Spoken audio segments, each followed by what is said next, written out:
আল্লাহর নবীর 23 বছরের জিন্দেগি হলো কোরআনের জিন্দেগি। জোরে বলেন সুবহানাল্লাহ। 30 পারা কোরআন আর নবীর 23 বছরের নবুয়তের জীবন।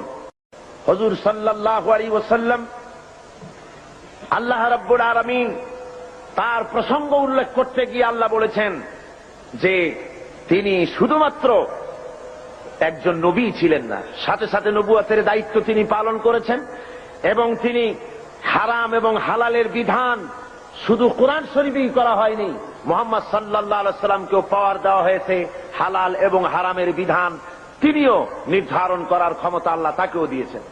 কোরআন শরীফ বলতেছে ইয়ামুরুহুম বিল মারুফি ওয়া ইয়ানহাহুম আনিল মুনকার ওয়া ইউহিল্লু লাহুমুত তাইয়্যিবাতি ওয়া ইউহাররিমু আলাইহিমুল খাবাইস।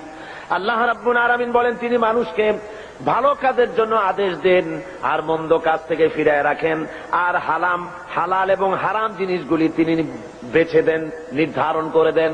সুতরাং কোরআন শরীফের মধ্যে হালাল হারামের বিধান আল্লাহ যা দিয়েছেন এখানেই শেষ নয়, মুহাম্মদ সাল্লাল্লাহু আলাইহি ওয়াসাল্লামকেও আল্লাহ রাব্বুল আলামিন লেজিসলেটিভ পাওয়ার তাকেও দান করেছেন, অর্থাৎ আইন তৈরি করার তিনি শারেዕ ছিলেন, শরীয়ত প্রণয়নকারীও ছিলেন। জোরে বলেন সুবহানাল্লাহ। বিরাট ক্ষমতা আল্লাহ তাকে দান করে দিয়েছিলেন। মুহাম্মদ আল্লাহর কথা মানা যেমন ফরজ, মুহাম্মদ সাল্লাল্লাহু আলাইহি ওয়াসাল্লামের কথা মানা সুন্নত না নফল? বলেন তো কি? আপনারা তাহলে নিশ্চয়ই বুঝতে পেরেছেন। মুহাম্মদ সাল্লাল্লাহু আলাইহি ওয়াসাল্লামের কথা মানা শুধু নফল নয়, সুন্নত শুধু নয়, বরং আরো বেশি। আল্লাহর কথা মানা যেমন ফরজ, মুহাম্মদ সাল্লাল্লাহু আলাইহি ওয়াসাল্লামের কথা মানা তেমন ফরজ। কেমন করে হলো তা? হয়েছে এইভাবে, আল্লাহ রাব্বুল আলামিন তিনি ঘোষণা করেছেন ওয়ামা আতাকুমুর রাসূলু ফাখুযুহু ওয়ামা নাহাকুম আনহু ফান্তাহু। তোমাদের রাসূল তোমাদের জন্য যা আনয়ন করেছেন, তিনি যা তোমাদেরকে দিয়েছেন তা তোমরা গ্রহণ করো, আর যা নিষেধ করেছেন তার থেকে তোমরা ফিরে থাকো। তার অর্থ হলো মুহাম্মদ সাল্লাল্লাহু আলাইহি ওয়াসাল্লাম যা আদেশ করেছেন তা মানা ফরজ, আল্লাহর হুকুম অনুযায়ী। কার হুকুম অনুযায়ী ফরজ? আর হুজুর যা নিষেধ করেছেন তার থেকে ফিরে থাকা, আল্লাহর হুকুম অনুযায়ী তার থেকে ফিরে থাকা কি ফরজ। রাসূল যেটা নিষেধ করেছেন তা করা হারাম, যা আদেশ করেছেন তা পালন করা ফরজ। হে নবী, আমি সত্য সহকারে আপনাকে পাঠিয়েছি, আপনি আপনার উপরে যে কিতাব অবতীর্ণ করেছি সেই কিতাব দিয়ে আপনি মানুষের উপরে বিচার ফায়সালা করবেন, আর মানুষের সামনে আপনি আমার কোরআন দিয়ে বিচার ফায়সালা করবেন, যেটা আমি আপনার প্রতি অবতীর্ণ করেছি। আল্লাহর আইন দিয়ে মানুষের উপরে শান্তি প্রতিষ্ঠা কিভাবে হতে পারবে সেটা আপনি আমার কোরআন দিয়ে মানুষের সামনে সেট করবেন। সুতরাং মুহাম্মদ সাল্লাল্লাহু আলাইহি ওয়াসাল্লাম যে ফয়সালা দিয়েছেন, যে আইন দিয়েছেন মানুষের চলার ব্যাপারে, অর্থনীতি, সমাজনীতি, রাজনীতি, এমন কোন ব্যাপার নাই যে ব্যাপারে হুজুর কথা বলেননি। হুজুরের ফয়সালা যদি কেউ না মানে, মুসলমান দাবি করার পর যে ব্যক্তি পড়ল লা ইলাহা ইল্লাল্লাহ, লা ইলাহা ইল্লাল্লাহ, লা ইলাহা ইল্লাল্লাহু মুহাম্মাদুর রাসূলুল্লাহ, তার দায়িত্ব হলো, মুমিনের দায়িত্ব হলো রাসূলের হুকুম শুনল আর সাথে সাথে মাথা পেতে দেবে। কোরআন শরীফ বলছে ইন্নামা কানা কাওলাল মুমিনিনা ইযা দুউ ইলাল্লাহি ওয়া রাসূলিহি লিয়াহকুমা বাইনাহুম আন ইয়াকুলু সামি'না ওয়া আতা'না। মুমিনদেরকে যখন আল্লাহ এবং তার রাসূলের দিকে ডাকা হয়, আল্লাহ এবং রাসূলের পক্ষ থেকে কোনো অর্ডার দেওয়া হয়, তখন মুমিন যারা তারা আল্লাহর মীমাংসা এবং তার রাসূলের দেওয়া ফয়সালা মেনে নেবে, আর শোনার সাথে সাথে বলবে সামি'না ওয়া আতা'না, শুনলাম এবং আনুগত্যের মস্তককে অবনত করে দিলাম। এটা হলো মুমিনের কাজ। আর মুনাফিক কি করে? আল্লাহ বলেন শোনো, মুনাফিক কারা? যারা নাকি আল্লাহর কলেমার দাবি করে, মুসলমানের দাবি করে, ইসলামের দাবি করে, অথচ ইসলাম পালন করে চলে না, আল্লাহ এবং আল্লাহ রাসূলের হুকুম মানতে রাজি নয়। এদেরকে কি বলা হয়? মুনাফিক যাদের আল্লাহ রাব্বুল আলামিন বলেন যখন এই লোকদেরকে ডাকা হয় আল্লাহ এবং আল্লাহ রাসূলের দিকে, তখন যারা মুনাফিক তাদেরকে তুমি দেখতে পাবে তারা আস্তে করে কেটে পড়বে। মুনাফিকরা কেটে পড়ে, তারা বলে শুনতে, তারা যখনই আল্লাহ এবং আল্লাহ রাসূলের হুকুম শোনে তারা তখন বলে যে ধর্ম হলো এটা ব্যক্তিগত ব্যাপার, এটা আমার ইচ্ছা মানি বা ইচ্ছা হয় না মানি, তা নিয়ে এত বাড়াবাড়ি করার কি দরকার। ওরা বলে যে কোরআন শরীফে আছে লা ইকরাহা ফিদ্দীন, ধর্মের ব্যাপারে বাড়াবাড়ি নাই, সুতরাং তোমার কাজ তুমি করো, আমার কাজ আমি করি, এই কথা তারা নিজেরা বলতে থাকে। আসলে যখন একটি মানুষ কলেমা পড়ে মুসলমান হয় তখন তার অধিকার নাই যে তার ইচ্ছে মতো ব্যক্তিগতভাবে ধর্ম পালন করবে আর বলবে এটা আমার ইচ্ছার উপরে নির্ভর করে, এমন কথা কেউ বলতে পারবে না। প্রত্যেকটি মুসলমানকে মুহাম্মদ সাল্লাল্লাহু আলাইহি সাল্লাম যে কথা বলেছেন আল্লাহ এবং তার রাসূলের কথার সামনে মাথা নত করে দিতেই হবে। একজন সাহাবী আর একজন ইহুদি রাসূল পাক সাল্লাল্লাহু আলাইহি সাল্লামের কাছে এসেছিলেন, এসে ওই ইহুদি মুসলমানের বিরুদ্ধে নালিশ করেছে আল্লাহর নবীর দরবারে। নবীজি সব শুনে ফয়সালা দিলেন ইহুদির সপক্ষে। মুসলমান ব্যক্তি অসন্তুষ্ট হয়ে চলে গেলেন হযরত ওমরের কাছে, গিয়ে বললেন ভাই ওমর, আমি আপনার কাছে এসেছি একটা সানি বিচারের সানি করার জন্য। তো বলে প্রথমে কার কাছে গিয়েছিলে? গিয়েছিলাম মুহাম্মদ সাল্লাল্লাহু আলাইহি সাল্লামের কাছে, ইহুদির সাথে আমার সাথে একটা ব্যাপার নিয়ে ঝগড়া হয়েছে, কিন্তু মুহাম্মদ সাল্লাল্লাহু আলাইহি সাল্লাম সেটা শুনিয়া রায় দিলেন ইহুদির পক্ষে, অথচ আমি মুসলমান, আমি নামাজ পড়ি, আমি চাঁদা দেই, আমি জিহাদে যাই, অথচ আমার পক্ষে রায় দেওয়া হলো না। বলুন তো দেখি কেমন কথা। আল্লাহ আপনাকে বড় রাজনৈতিক জ্ঞান দান করেছেন, আপনি আমার এই ফয়সালাটা করে দেন। হযরত ওমর বললেন আল্লাহর বান্দা অপেক্ষা করো, আমি তোমার ফয়সালা করে দিতেছি। বাড়ির মধ্যে ঢুকলেন, একটা তরবারি নিয়ে এলেন, তরবারিটা খাপ থেকে বের করে হযরত ওমর বললেন আল্লাহর বান্দা শোনো, যে ব্যক্তি মুহাম্মদ সাল্লাল্লাহু আলাইহি সাল্লাম ফয়সালা করে দেওয়ার পর নিজেকে মুসলমান দাবি করে আর তারপরে সেই ফয়সালা মেনে নিতে পারে না, দ্বিধা দ্বন্দ্বে ভোগে অথবা তার ছানি করতে আসে, ওই লোকের ফয়সালা এইরকম করে করে দিতে হয়। তরবারি দিয়ে আঘাত করলেন, লোকটা দুই টুকরা হয়ে জমিনের উপরে পড়ে গেল। সারা এলাকায় খবর হলো হযরত ওমর মুসলমান হত্যা করেছেন।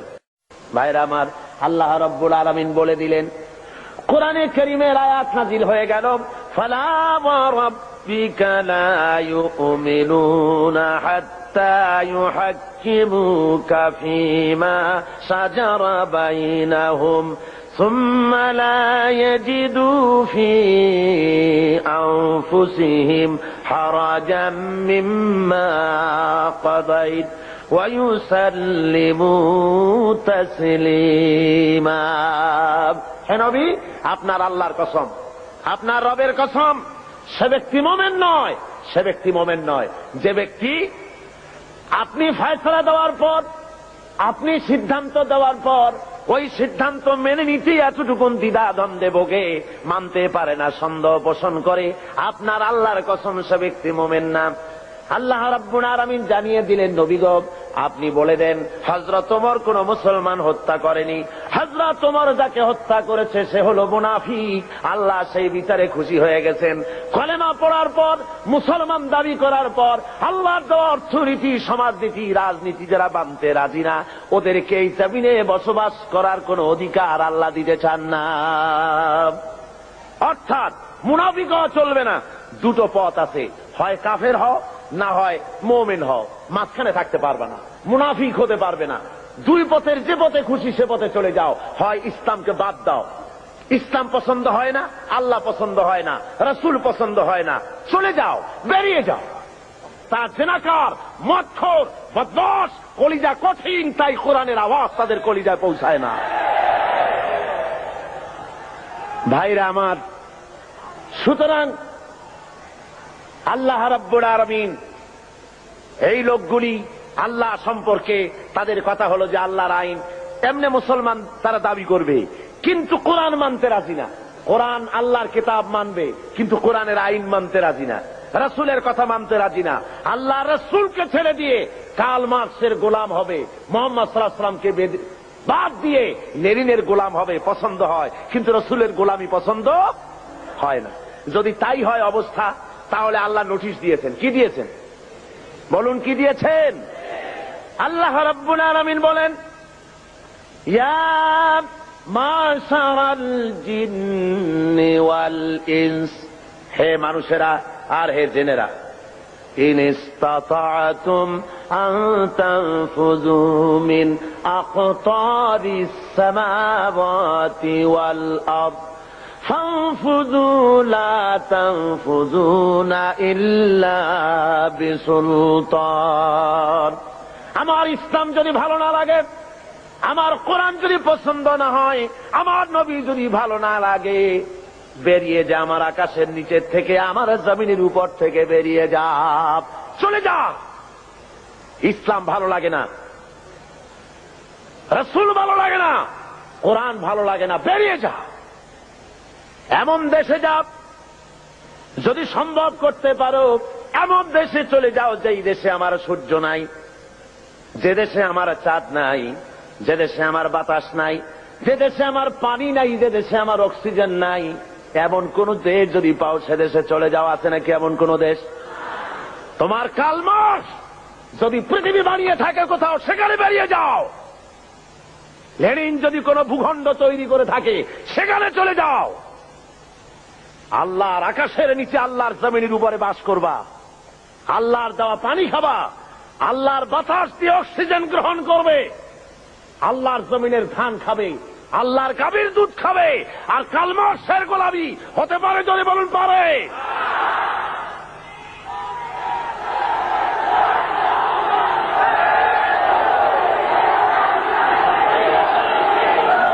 ভাইরে আমার,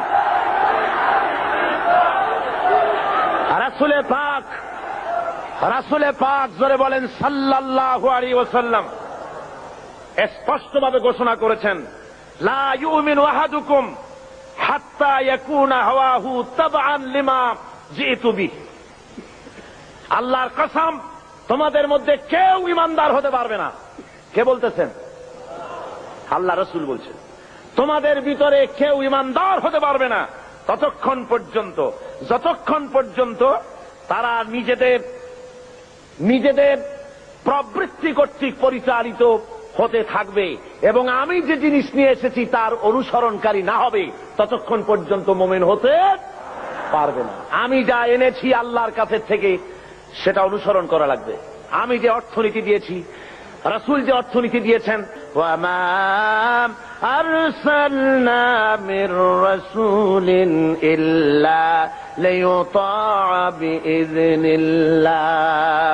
আমি যে রাসূলই পাঠিয়েছি তাকে আনুগত্য করার জন্যই পাঠিয়েছি, আর তা আল্লাহর হুকুমে। নবীর আনুগত্য করতে হবে, এটা কার হুকুম? বলুন জোরে, কার হুকুম? নবীর আনুগত্য করতে হবে আল্লাহর হুকুমে। আল্লাহ রাব্বুল আলামিন বলছেন, মান ইউতিউর রাসূলা ফাকাদ আতা আল্লাহ।